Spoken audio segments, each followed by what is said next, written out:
Mga tropa, ituturo ko sa inyo ngayon is paano kayo gagawa ng report na hindi nagre-rely kay VLOOKUP. Yung hindi kayo mag-create ng formula ng VLOOKUP para lang makakreate kayo ng data dun sa data nyo. Hindi kayo makakreate ng data dun sa report nyo, mga tropa. So, ang gulo ko. Panoorin mo na lang to para maintindihan mo ako.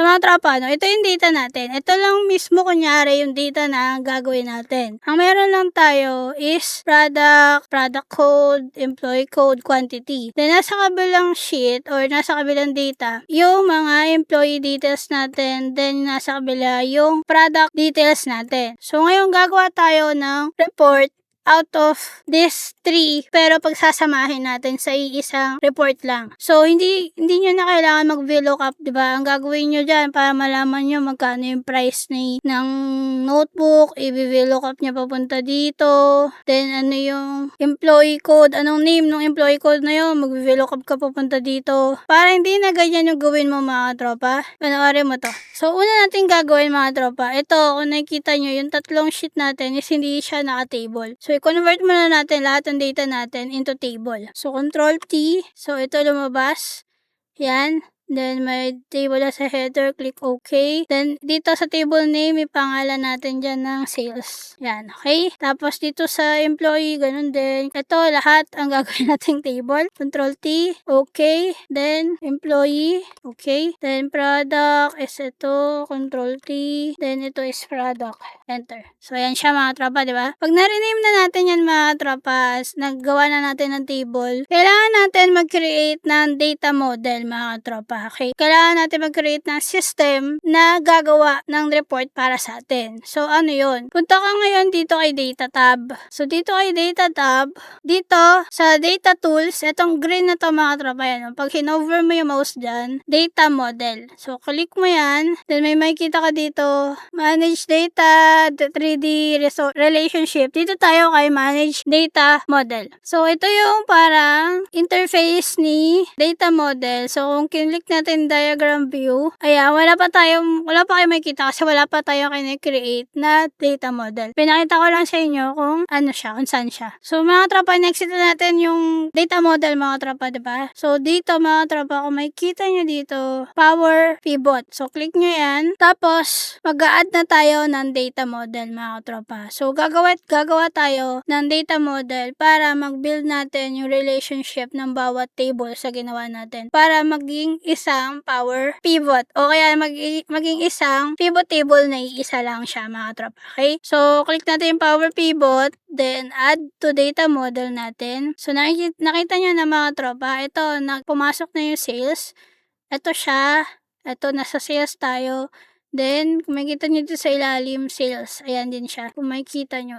Ayan. Ayan siya, mga tropa. Tapos, pwede nyo muna yung i-minimize. Then, punta kayo kay employee. Same. Add to data model. Which is, makikita nyo na yan dito. Ayan. Dalawa na sila. Minimize natin ulit. Punta tayo kay product. Same. Add to data model. Ayan na sila. Tatlo na siya. Okay? So, lahat ng table sa ginawa natin is makikita nyo na sa power pivot natin. Which is, andyan na silang tatlo. Kasi sinave na natin siya as data model natin. Okay? So, nagbi-build pa rin tayo, mga tropa, ng system natin. Okay? So, ngayon, mga tropa, kung pupunta kayo dito, ayan, kay diagram view, makita nyo yung tatlong in-add natin kay data model. Okay? So, dito natin siya. Ayan. So, ngayon, nakikita nyo siya. Ito yung tatlong table. Ayan. Sales, product, employee, product. Okay? Ngayon, gagawa tayo ngayon ng relationship nila. So, kailangan magko-connect silang tatlo. Para pagka nag-update ka sa tatlong sheet na yan, is mag-automatic lang din yung update dun sa report na ginagawa mo.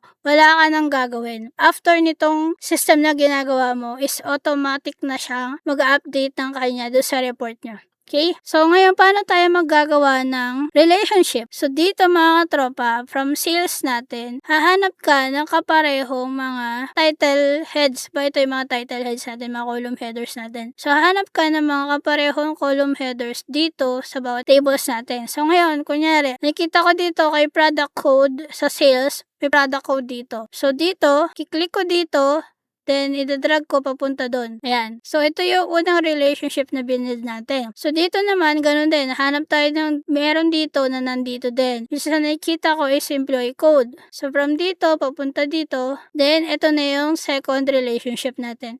So, magka-connect na silang tatlo. So, ito na yung system na ginawa natin mga tropa. So, nag-update ka sa tatlong sheet na yan, sa tatlong Excel sheet na yan, is, pag generate mo yung report, is automatic na yung mga tropa. So, ito mga tropa, pwede mo na tong i-X or pwedeng i-minimize mo lang muna. Pag gusto mong makita lang ulit yun, manage ka lang, may kita mo na lang siya ulit, kahit i-X mo na yan. Ngayon mga tropa, pwede ka nang gumawa ng pivot table. So, insert, pivot table. So, may kita mo dito mga tropa. Diba dati, yung normal natin, table range lang yan or insert or from external source. Ngayon, meron ka may kitang data model kasi naglagay tayo dyan. So, ngayon, ito yung i-click mo from data model. Then, new worksheet lang tayo. Okay. So, ayan siya. Kung may kita mo dito mga tropa, ito yung tatlong tables sa ginawa natin. Pag kinlik mo to, ito yung mga column headers natin. Ayan. Then, ayan. Okay. So, ngayon, pwede ka na mag-build ng report dito. So, gawa tayo ng doon sa columns natin, lagay natin yung employee. Then,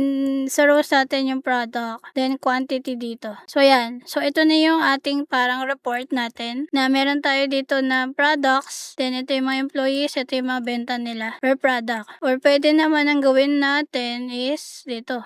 Ayan. Or baliktarin natin. Ayan. So, ito yung report natin mga katropa. Then, edit lang natin. Gawin nating tabular form. Layout. Show in tabular form. Para ganyan siya. Ayan. So, ito yung pivot table natin mga katropa. No? Ganyan yung gagawin natin. So, ngayon mga katropa, i-testing natin kung pag nagdagdag tayo dito sa mga sheets natin dito. Ilagay ko dito, is mag-automatic update siya dito sa pivot table natin. So, dito, maglagay ako ng Excel notebook. Wait lang mga tropa. Ando ko muna. So, tingnan natin yung Excel notebook ni Amelia. Amelia, ha? Excel notebook. So, ito yung, what's this product? So, copy lang natin. Employee code. So, ito, kokopyahin ko lang muna mga tropa. Dyan lang kayo. Then, magdadagdag ako dito ng 500.